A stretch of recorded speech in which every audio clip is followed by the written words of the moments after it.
tout fonctionnaire est normalement, et le plus souvent, dans ce qu'on appelle la position d'activité.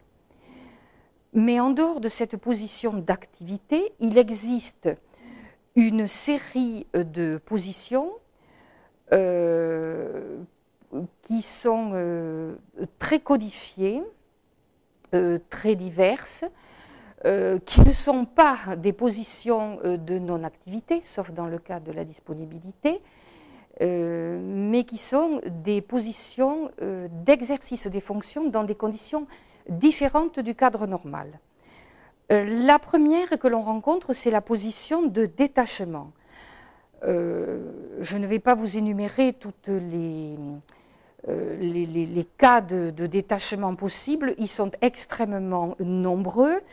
Grosso modo, ce qu'il faut savoir, c'est que dans cette position, le fonctionnaire continue à bénéficier de ses droits à l'avancement et à la retraite dans son corps d'origine, mais que parallèlement, dans le corps où il est détaché, il peut bénéficier d'un avancement parallèle.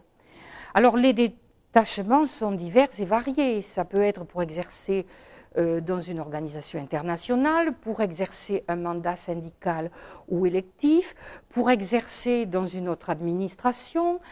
Dans le cas d'un enseignant, ça pourra être un détachement pour enseigner à l'étranger. Il y a une multitude de cas de détachement. Le détachement est de plus ou moins longue durée, au minimum de 6 mois. Il peut parfois être de longue durée, 3 ans, 5 ans, éventuellement renouvelable. Une deuxième position du fonctionnaire est la position hors cadre. C'est une position qui est beaucoup moins fréquente et qui généralement concerne des fonctionnaires des catégories supérieures de l'État.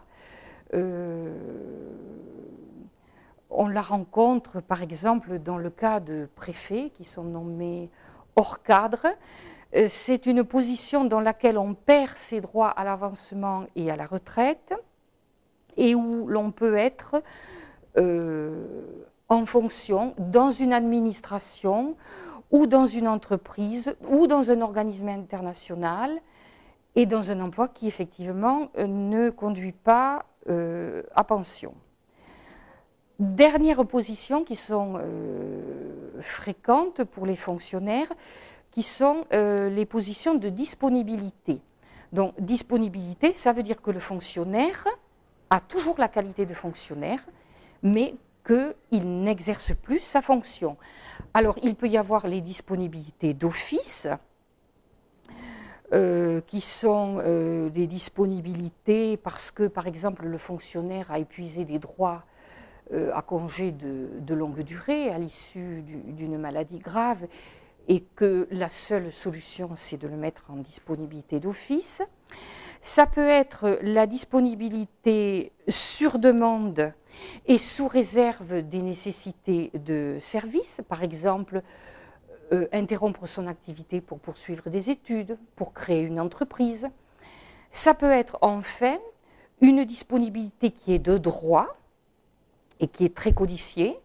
Le cas, par exemple, d'un parent qui souhaite élever son enfant de moins de 8 ans ou qui souhaite s'occuper d'un parent handicapé ou qui souhaite suivre son conjoint muté dans une autre zone géographique. Voilà, grosso modo, quelles sont les grandes positions des fonctionnaires.